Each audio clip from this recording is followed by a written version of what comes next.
Welcome. Today we're going to talk about the Programmatic Query Builder, which is a tool or an aid, if you will, for creating the Google query function. It's all about the Google query function. It assists you even if you aren't really well versed in the syntax of how to put together a query function in Google Sheets. This template helps you walk through it and hopefully helps you explore and learn a little bit about the query function and build a really robust query. So I'm going to do a brief demo, and the template has three main parts. We're going to start in the middle with the selections panel, and then we'll talk about the query text. And finally, on the right-hand side, you will see the result of your query. Once you've copied this sheet into your workbook, the first thing you're going to do is fill out cell I-14 with your sheet that has the data that you would like to perform your query against. And just click select all, and this will simply spit back the entire data set.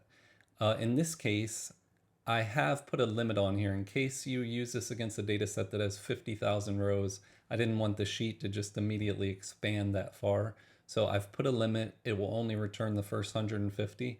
And the next cell in P14 shows you how many rows of data that you have.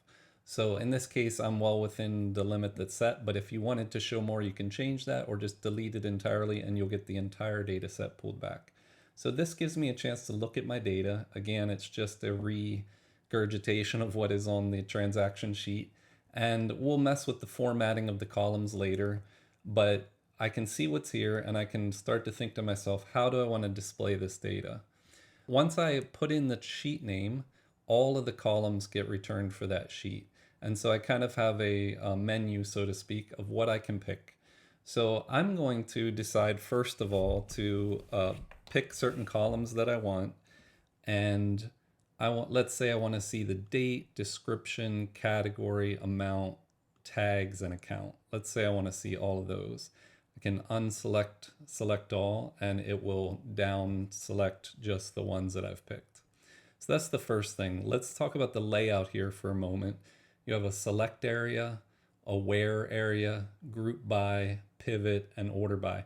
These are some of the main, what Google calls the language clauses in the query language. So we'll start with the select function, and you can see that I've picked those columns.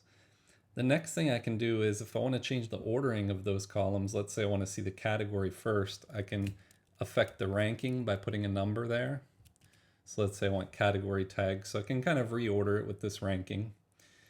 The next thing I'm going to do is jump to the where clause, and we'll come back to the double and the aggregate / scalar because they're going to kind of be used in conjunction here. The where clause is kind of like a filter, okay? So here I could say category. I want to pick up all the ones that are uncategorized. So in this tool, I've made the null or empty value a dash. So you just simply say equals dash like this, and it will pick up all the uncategorized transactions.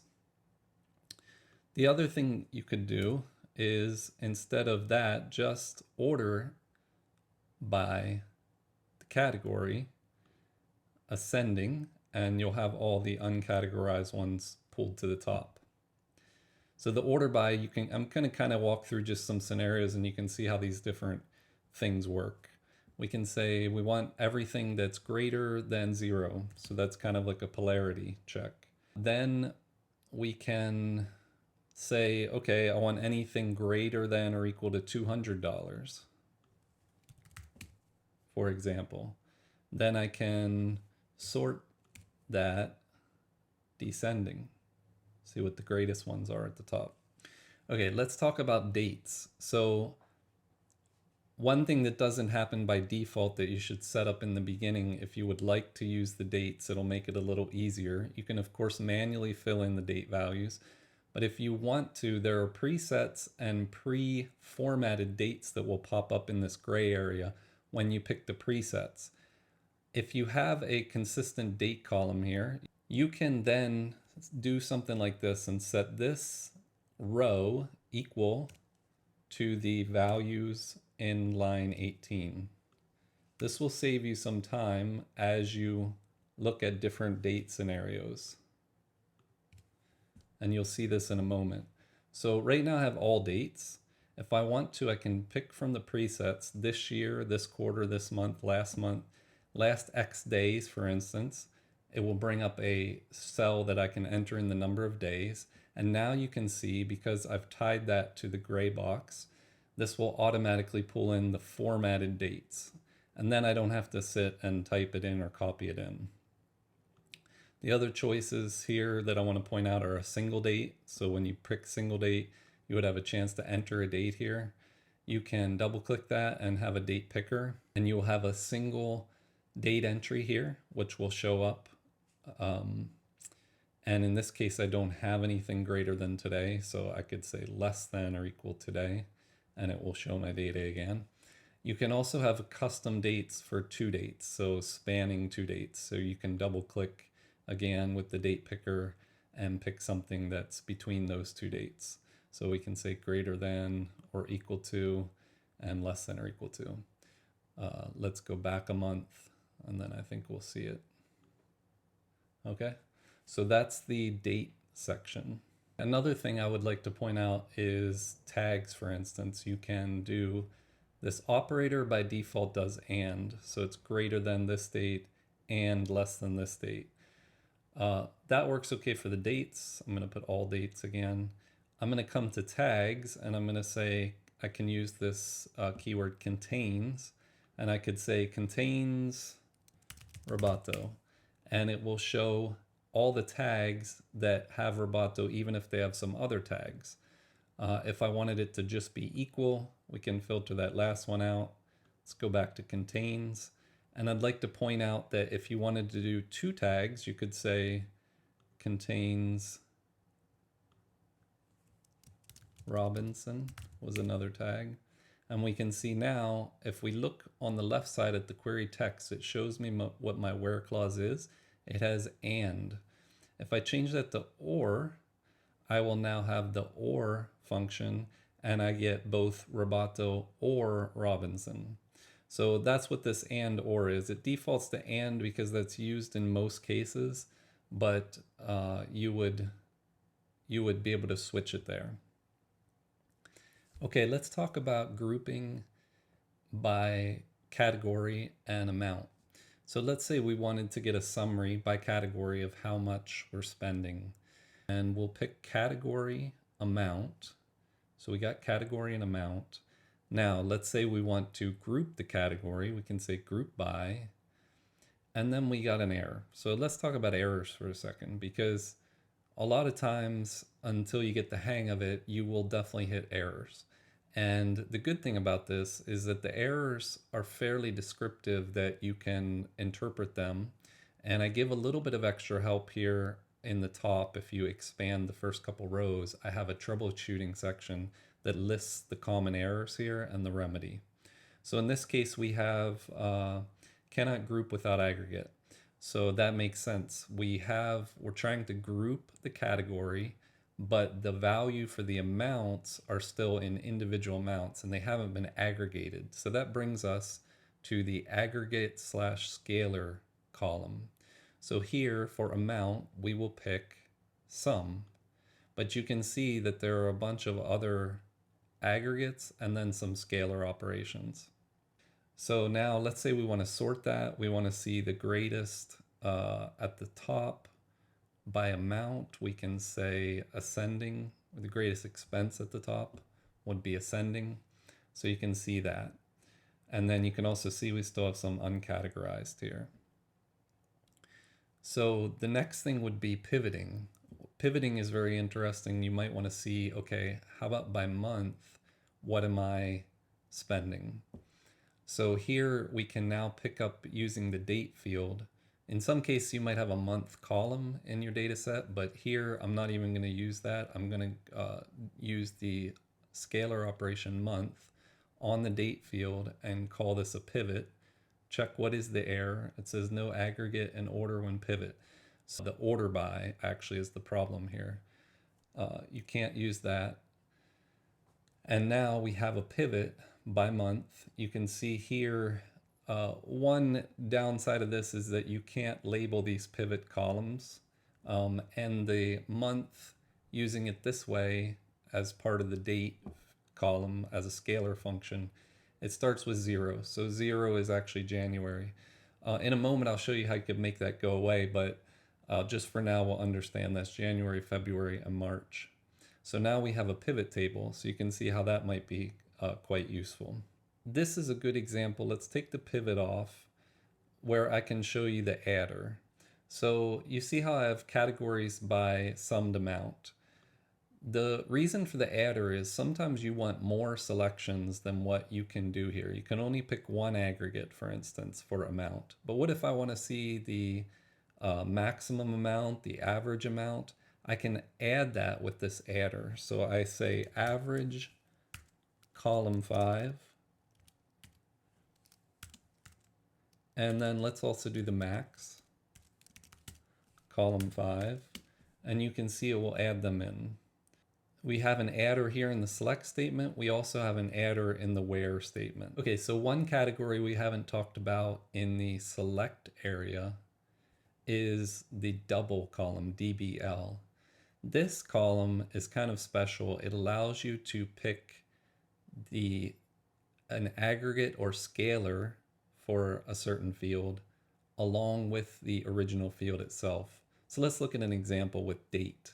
So I have the date here in my output, but let's say I also want to display the month.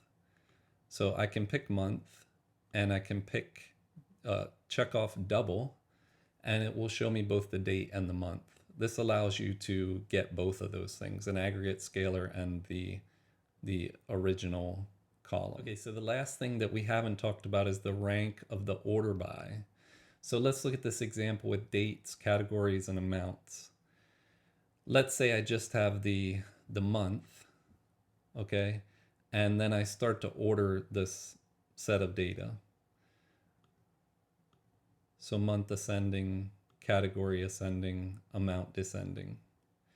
It will rank from top to bottom by default if you don't have any numbers in the rank. But let's say I want the category to rank first. And in fact, let's move the category to the first column.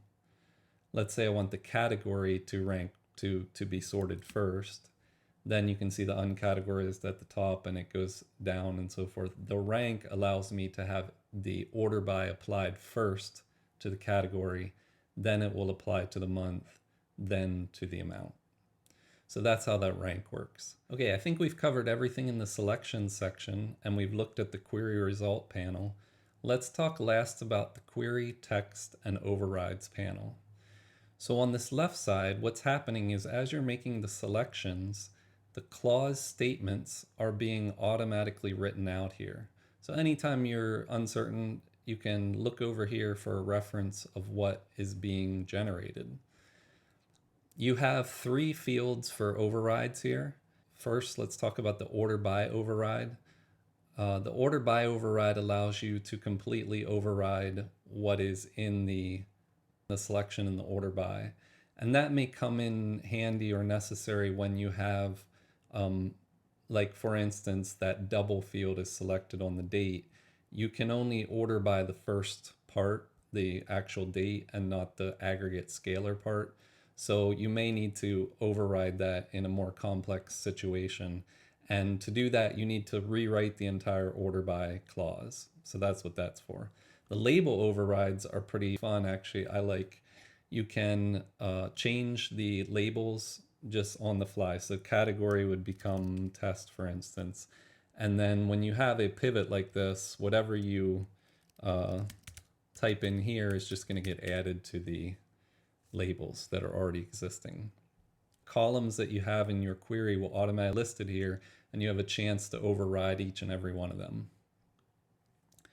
The last thing is the complete query override. This can come in really handy, and I mentioned earlier that one of the downsides was the 0 being the month here. You can now come in and you can copy. So up here in the top is the query text, the full text of the query with the column style. The top is just a conversion to more of a natural language with the real column names. This will not work if you try to type it into a query statement. It's just for readability. But this query text is what your query is actually running off of. So you can copy it, paste it here.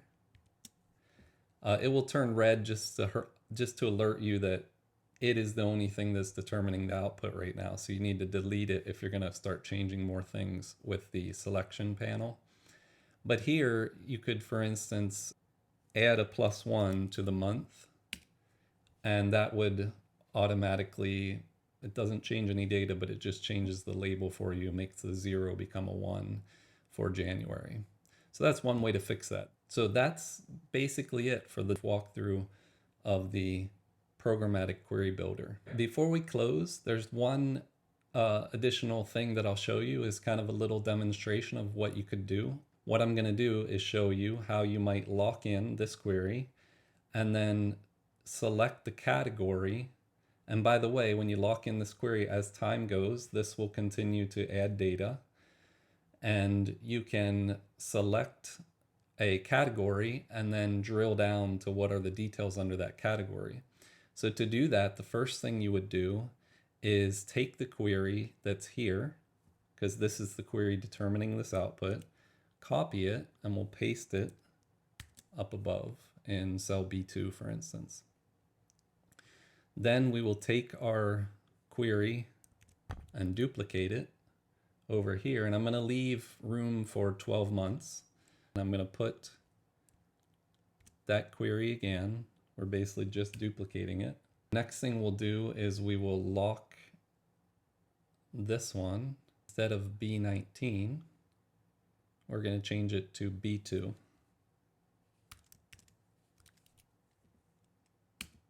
Okay, so that's locked on this query that we've built. So now as we change it, only the right side query will change. So now what we're going to do is we are going to make some checkboxes, and we are going to insert a function that I've pre-written that is going to gather that item that we've selected, and you can only select one. Okay, so it'll gather that item. Then we're going to say category equals, and we're going to set this equal to the item that's checked off. So now what we've done is taken the second query away from this pivot style to just the regular list of transactions. So if you wanted to keep your eye on one category, for instance, and check and see how is my convenience store spending, you could keep an eye on that. So that wraps up this brief demo of the Programmatic Query Builder. I hope that you find it useful. Let me know if you have any questions or comments, and I'll see you next time with another sheet.